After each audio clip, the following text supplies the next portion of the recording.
My dear Pressy and reading comprehension writers, Pressy and reading comprehension both are reading and writing exercises.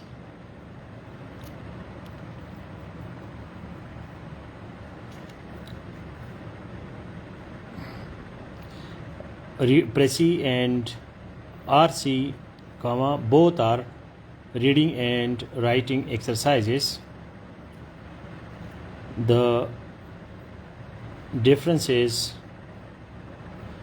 that RC paragraph is read to answer more questions,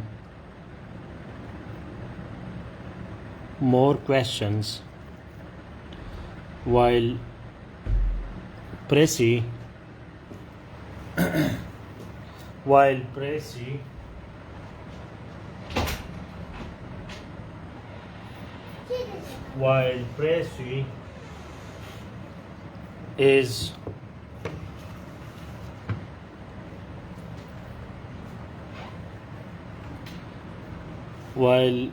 Pressy is answering one question of Q. One question. So please make this comment. Irfan has already shared the link.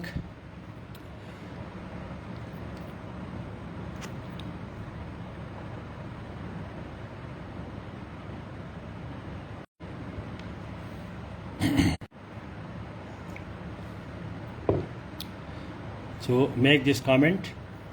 Pressy and RC both are reading and writing exercises. The difference is that RC paragraph is read to answer more questions, while Pressy is answering one question.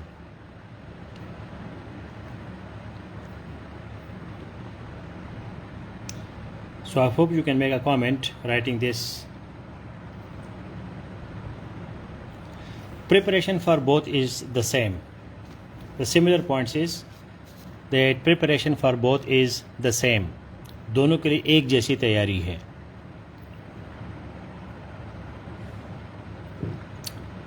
Rules are the same. Thank you, Rahman, for the first comment. Eagle, thank you for sharing the link. Now make this comment and write these words, that rules are the same, preparation is the same, only to present the answers are different.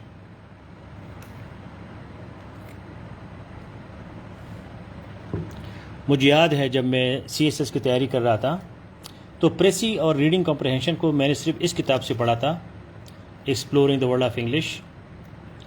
इसके जो chapters है reading comprehension और precis के,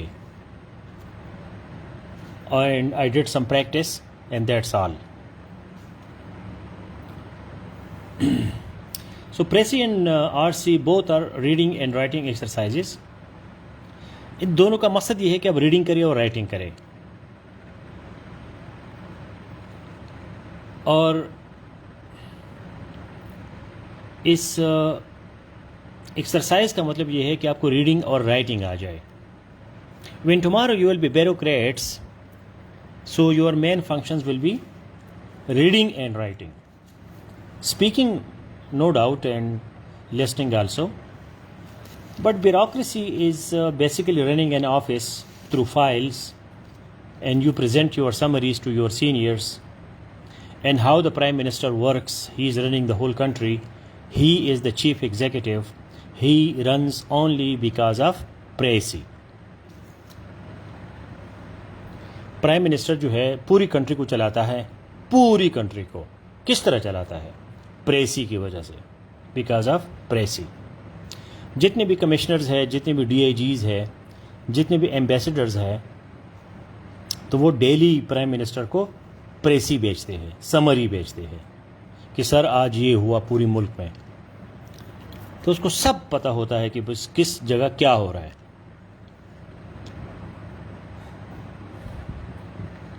हर अखबार की उसको summary बनाई जाती है। पूरा डॉन वो नहीं पढ़ता, पूरा जंग अखबार नहीं पढ़ता, लेकिन जंग और डॉन की समरी उसको दी जाती है।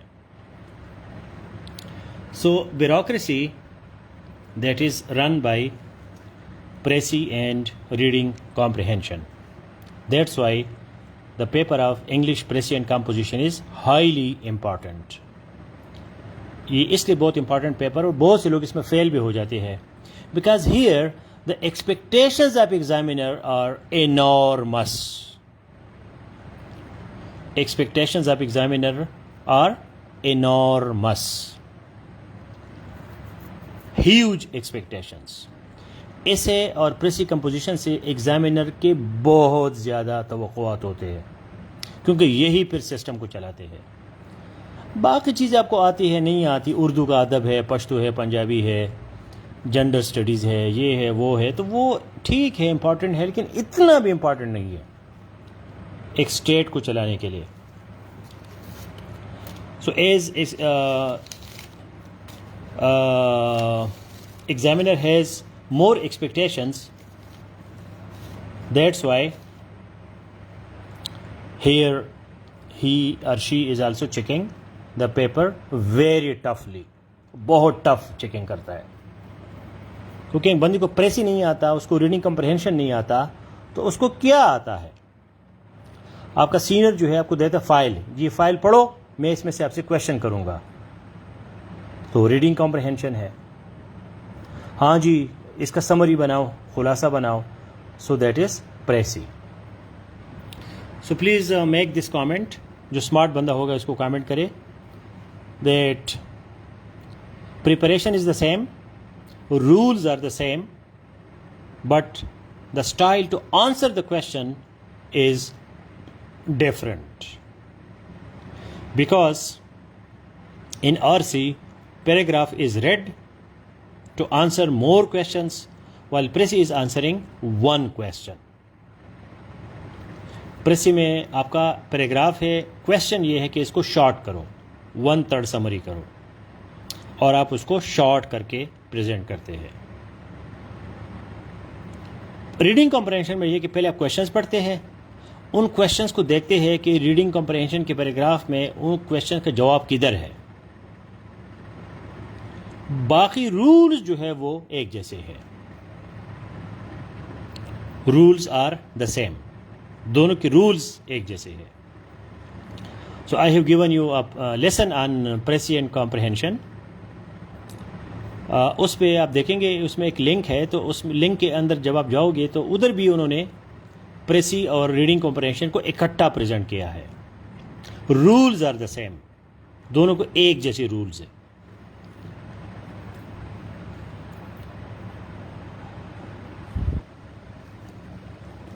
तो वो रूल्स क्या है? What are the rules? Rule जो है उसको हम सिंपल कहते हैं कू फार्मूला। नंबर 1 रूल क्या है? कू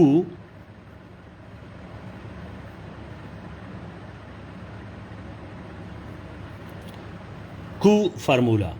5 दफ़ा सी, 1 दफ़ा, 2 दफ़ा ओ, ये दोनों के लिए सिमिलर है कि भाई प्रेसी में और रीडिंग कॉम्प्रहेंशन में नो ग्रामेटिकल मिस्टेक, कोई ग्रामर की मिस्टेक नहीं, करेक्ट। तो ये पहला सी हो गया। दूसरा सी कहते हैं कि both should be concise. Concise means to the point, reading comprehension में भी आपने टू द पॉइंट आंसर देने हैं, बड़े बड़े आंसर नहीं देने, टू द पॉइंट। अगर क्वेश्चन है व्हेन, कब हुआ है, तो इसका आंसर छोटा होगा।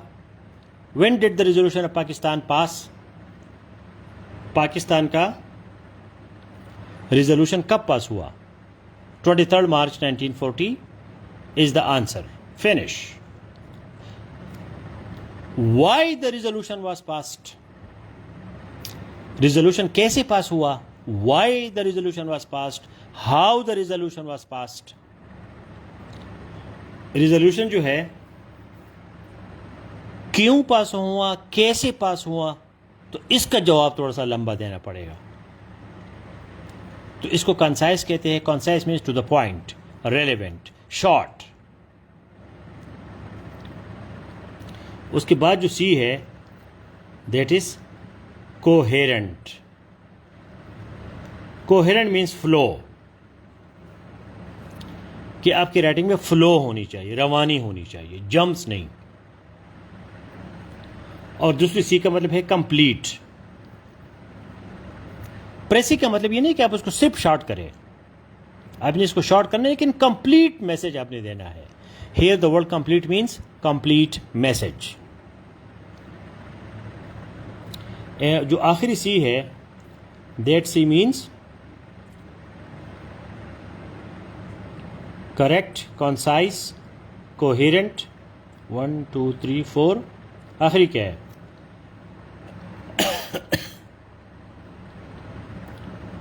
करेक्ट हो गया, कॉन्साइज हो गया, कोहेरेंट हो गया, कंप्लीट हो गया। आखिरी सी क्या है, एनीबॉडी?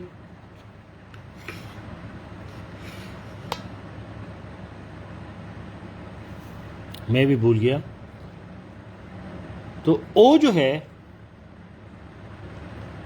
दैट इज ओरिजिनल, कि आपने ओरिजिनल के मुताबिक जाना है, ओरिजिनल से आगे पीछे नहीं जाना। नथिंग फ्रॉम आउटसाइड, ओरिजिनल का आपने देना है। Clear, yes, thank you, thank you Rahman. जो एक और सी है वो है क्लियर। अच्छा, याद रखिए कि जो प्रेसी और रीडिंग कॉम्प्रहेंशन के पैराग्राफ्स है, इसको कभी कभी मैं वैसे चस्के लिए पढ़ता हूँ, ये बहुत डीप होते हैं, बहुत एकेडमिक होते हैं, बहुत कॉम्प्लेक्स होते हैं। Short formula is to understand and write it summary. उसको अंडरस्टैंड करना बड़ा अजाब होता है। तो जो प्रेसी होगा उसमें विकेबलरी, बड़े मुश्किल अल्फाज नहीं होंगे, वो क्लियर होगा, ओरिजिनल के मुताबिक होगा और इन योर ओन लैंग्वेज होगा, और ऑब्जेक्टिव होगा। ऑब्जेक्टिव का मतलब यह है कि इसमें आपने अपने तरफ से चीज़ नहीं मिलानी। अच्छा, इसका दूसरा रूल ये है कि इसका जो टेंस है वो tense of the paragraph, original paragraph, past tense और प्रेजेंट टेंस। जो ओरिजिनल में टेंस है वही टेंस आप समरी में भी यूज़ करें, रीडिंग कॉम्प्रहेंशन में भी यूज़ करें। पास्ट टेंस में ज़्यादातर लोग देते हैं प्रेसी, प्रेजेंट भी आप दे सकते हैं, कोई इसमें पाबंदी नहीं है। तीसरा रूल ये है कि no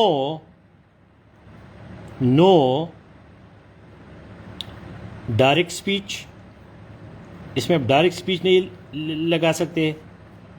no examples, no extra details, ये चीज़ें जो है इसमें आप नहीं डाल सकते। अक्सर पैसिव वॉइस ज़्यादा यूज़ होता है एक्टिव वॉइस की जगह, लेकिन एक्टिव वॉइस मना नहीं है। एक्टिव वॉइस में चूंकि प्रोनाउन आता है, इस वजह से एकेडमिक राइटिंग में पैसिव वॉइस ज़्यादा यूज़ होता है। So these are the rules of both. Now if you have any question, so please ask. मैंने आपको एक लेसन दिया है, सबक दिया है दोनों पे, वो बहुत कॉम्प्रिहेंसिव लेसन है। उसमें सब कुछ है, एग्जाम्पल्स है, रूल्स है, गाइडलाइंस है, हर चीज़ है। तो मज़ीद मैं आपको क्या बताऊं, एक्सप्लोरिंग का प्रेसी और रीडिंग कॉम्प्रिहेंशन का लेक्चर भी दे दे, अपना चैप्टर्स भी पढ़े।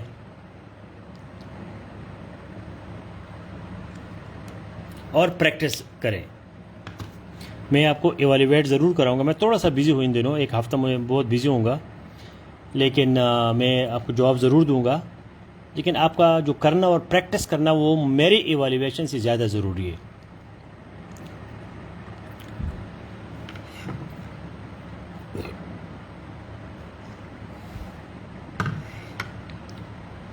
So do you have any question about Prezi and reading comprehension?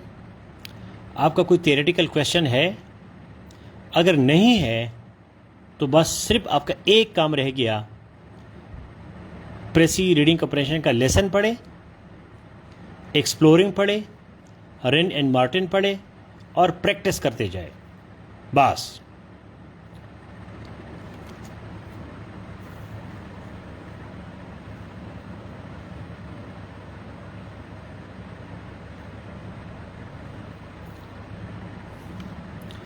प्रेसी और रीडिंग कॉम्प्रिहेंशन सुन के आपके जहन में क्या आता है?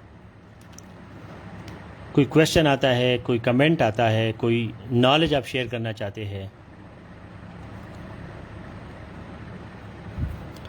कोई आपका तजवीज़ है, आपको कोई पता है प्रेसी का जो मैं आपको नहीं बताया, वो शेयर करो।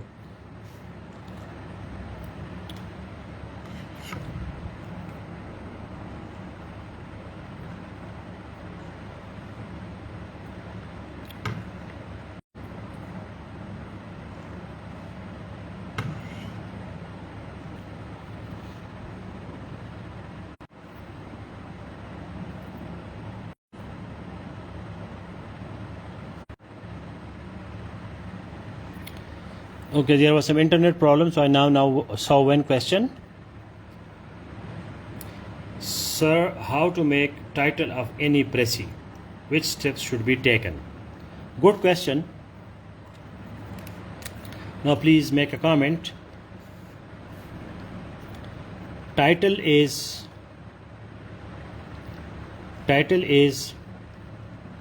Prezi of the Prezi of the Prezi.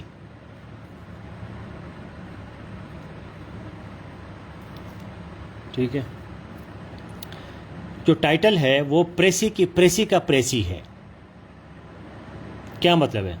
पहले आप अपना प्रेसी बनाएं, फिर उसको माइंड में शॉर्ट करें एक दफ़ा, फिर उसके बाद फिर शॉर्ट करें, जो आखिर में आपके पास निचोड़ निकल आता है, जो टॉपिक है उस डिस्कशन का, तो वो आपका टाइटल होता है। तो टाइटल शुरू में मत दिया करें, टाइटल हमेशा आखिर में दिया करें। अगर एग्ज़ाम में आपने टाइटल अपना प्रेसी लिखना है तो उसके लिए ऊपर का एक लाइन 2 लाइन छोड़ दें टाइटल के लिए, या पहले उसको पढ़े माइंड में उसको शॉर्ट करें, फिर शॉर्ट करें, फिर शॉर्ट करें, फिर उसका टाइटल जो है वो बनाएं। बेसिकली ये जो है टॉपिक होता है कि भाई ये प्रेसी पैराग्राफ किस चीज़ के बारे में है।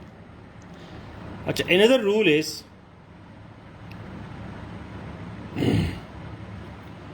तो अनदर रूल ये है कि for title, the title is never a sentence and it is not a word, usually it is a phrase. Title जो पूरा सेंटेंस भी नहीं होता, एक लफ्ज भी नहीं होता, ये फ्रेज होता है, ग्रुप ऑफ वर्ड्स होता है टाइटल। देखो ना, क्वेश्चन करने से चीज़ें कितनी क्लियर हो जाती है। अब टीचर जो है वो कोई अक्ल कुल नहीं है कि उसको सब कुछ आता हो। आप क्वेश्चन करो। The best form of the government Pakistan,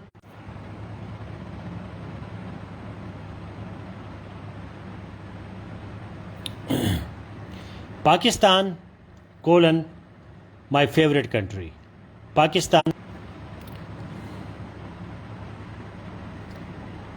so आपने फ्रेज बनाना है। अच्छा, टाइटल के आखिर में कॉमा फुल स्टॉप नहीं लगाना, कोई पंक्चुएशन जो है वो टाइटल के आखिर में नहीं होता। Initially you have to start from the first page. आपने किताब के फर्स्ट पेज को पढ़ना है। Those who can't manage one day can't manage the whole life.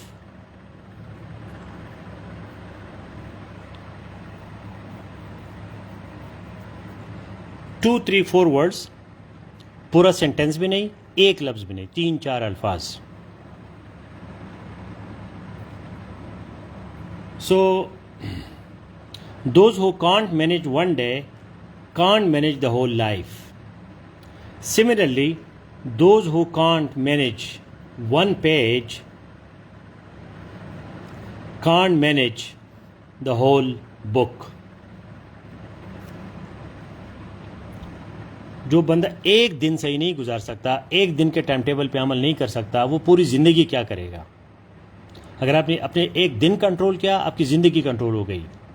अगर आप एक पेज नहीं पढ़ सकते तो आप पूरी किताब कैसे पढ़ोगे? So understand the first page, then the second page, then the third page. Learning is a slow process. Pakistan में नॉलेज क्यों नहीं है, साइंस क्यों नहीं है? क्योंकि ये स्लो प्रोसेस है और पाकिस्तानी हर चीज़ को जल्दी जल्दी चाहते हैं. बहुत जी CSS मेरा 2 दिन में हो जाए, 2 महीनों में हो जाए, वो होता नहीं है. पाकिस्तानी कौम जो है वो शॉर्टकट मारती है. इस वजह से कोई बड़ा काम नहीं कर सकते, छोटे छोटे काम सारी ज़िंदगी करते हैं, क्योंकि छोटे काम जल्दी हो जाते हैं. बड़ी काम के लिए बड़ा हौसला, बड़ी मेहनत चाहिए.